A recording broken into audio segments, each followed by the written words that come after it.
Esta semana en la que Radio Televisión Canaria asume su compromiso en la lucha contra la violencia de género a través de la campaña Somos Fuerza, seguimos contando con la voz de personas que trabajan en esta causa.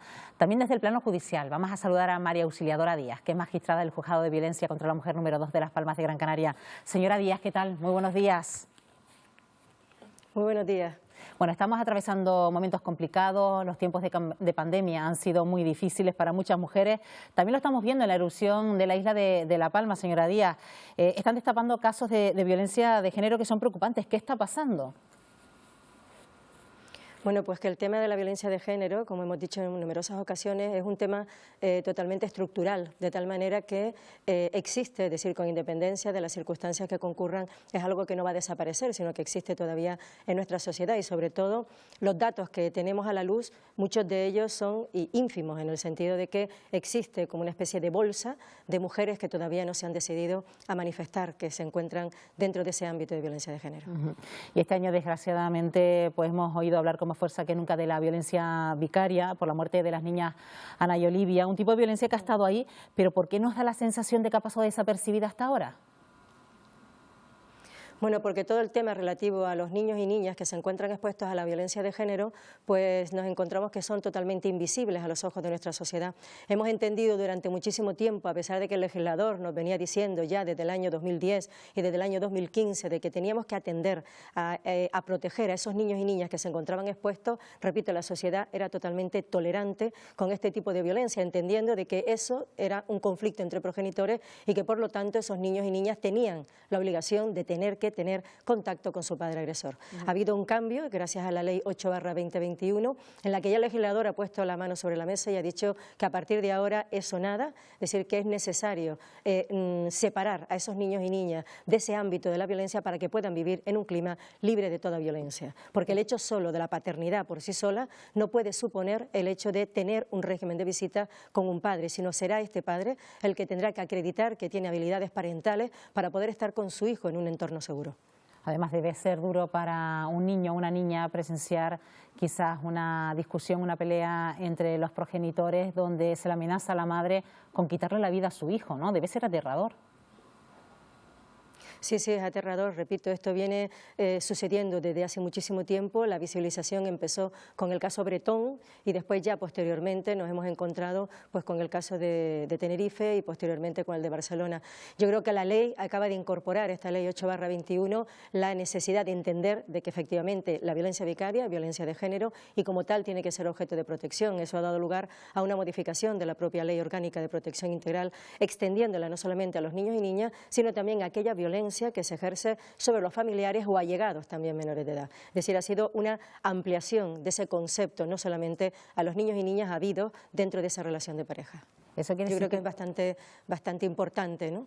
Eso quiere decir, señora Díaz, que la ley y la justicia va de la mano en la lucha contra la violencia de género, porque igual las cosas han cambiado mucho desde el caso Bretón que usted ha nombrado al caso de hoy en día de las niñas Ana y Olivia. Bueno, yo creo que no. Yo creo que por un lado va el legislador, que el legislador acaba de adoptar una serie de medidas de protección legislativa, repito, ya desde el año 2010, posteriormente ya en el 2015 poniéndose serio y ya por supuesto más serio que nunca en el año 2021, pero yo creo que la sociedad va por otro ritmo, ¿no? Es decir, un ritmo mucho más lento, es decir, seguimos tolerando ese tipo de violencia, seguimos entendiendo que la violencia de género que sufren esos niños puede ser un conflicto entre particulares, es decir, entre los progenitores, entendiendo mal, por supuesto muy mal, que a pesar de existir un acto de violencia de género es necesario mantener esas relaciones de visita y ese régimen de comunicación con el padre agresor y por lo tanto yo creo que es necesario un cambio de paradigma, ¿no? De que una vez por todas se entienda por parte de la sociedad de que un maltratador no es un buen padre, lo cual llevo diciendo desde el año 2016 hasta la actualidad y es precisamente ahora en el año 2021 cuando la legislación pues nos ampara en este sentido. Bueno, que se entienda por la sociedad precisamente. Mucha concienciación. Bueno, que se entienda por la sociedad, como usted dice, señora Díaz, este problema social, grave problema social como es la violencia de género, debe partir desde la educación y estamos viendo estadísticas cada cierto tiempo donde los jóvenes parece que les cuesta reconocer esa violencia de género. Pues sin ir más lejos, un estudio de la Universidad de Laguna refleja que la mitad de los jóvenes niega la existencia de la violencia machista. Eso sí que realmente es un grave problema, ¿no? Es decir, el negacionismo de la violencia de género, o bien entender por parte de los jóvenes de que la violencia de género no existe, yo creo que es un problema bastante importante de nuestra sociedad. También es verdad que tenemos que tener en cuenta la llamada violencia simbólica, ¿no? Es decir, aquella que nos vamos comiendo todos los días a través de los medios de comunicación, a través del cine, a través de las series, ¿no? A través de los anuncios de televisión, que de una forma totalmente sutil vamos entendiendo cuáles son los roles de la mujer y cuáles son los roles de los hombres, ¿no? De tal manera que a nosotros se nos convierte en mujeres sumisas o en mujeres que tenemos que complacer, ¿no? A los hombres, mientras que ellos tienen que ser mantenedores, rudos y valientes, ¿no? Entonces, mientras estemos manteniendo esos estereotipos sociales, difícilmente vamos a salir de esta lacra social, ¿no?, tan importante.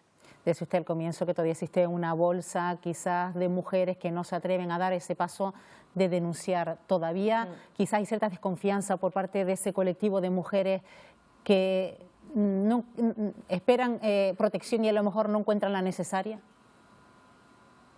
Puede ocurrir, es decir, yo no voy a decir que todo es más fantástico, porque no lo es, pero lo que sí está claro es que se están adoptando pues medidas, ¿no?, desde el punto de vista judicial, desde el punto de vista de las distintas administraciones, con la finalidad de erradicarlo. También es verdad que tenemos que partir del hecho de que la propia sociedad evoluciona muy lentamente, ¿no?, porque tiene que irse filtrando poco a poco esa concienciación, cosa que no ocurre de hoy para mañana. El tema de la discriminación de la mujer llevamos siglos sufriéndola, ¿no? Y es verdad que ha habido un gran avance legislativo desde el año 2004 con la aparición de la Ley Orgánica de Protección Integral, pero nos encontramos con que eso son muy pocos años, es decir, del año 2004 hasta la actualidad apenas ha pasado nada y se ha visto un gran incremento y un gran avance, ¿no? Yo, por ejemplo, realizando un estudio, ¿no?, de la situación en la que se encontraba la mujer con carácter previo a la entrada en vigor de la Ley Orgánica de Protección Integral, nos encontramos también que la respuesta de todos los puntos de vista era bastante ineficiente, ¿no?, cosa que también lo comparo a día de hoy en relación con esos niños y niñas que se encuentran expuestos.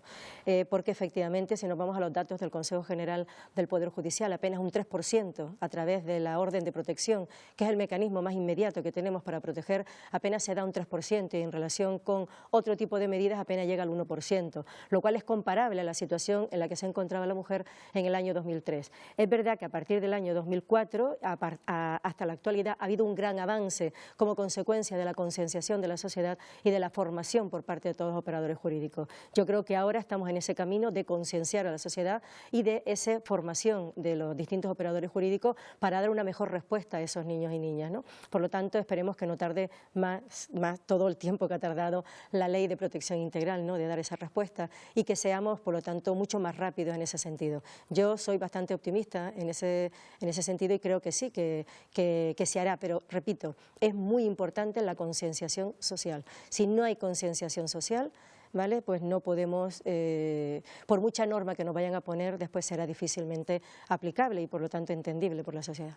Pues nos quedamos con ese mensaje, María Auxiliadora Díaz, como siempre. Gracias por acompañarnos aquí en Buenos Días Canarias. Hasta una próxima ocasión.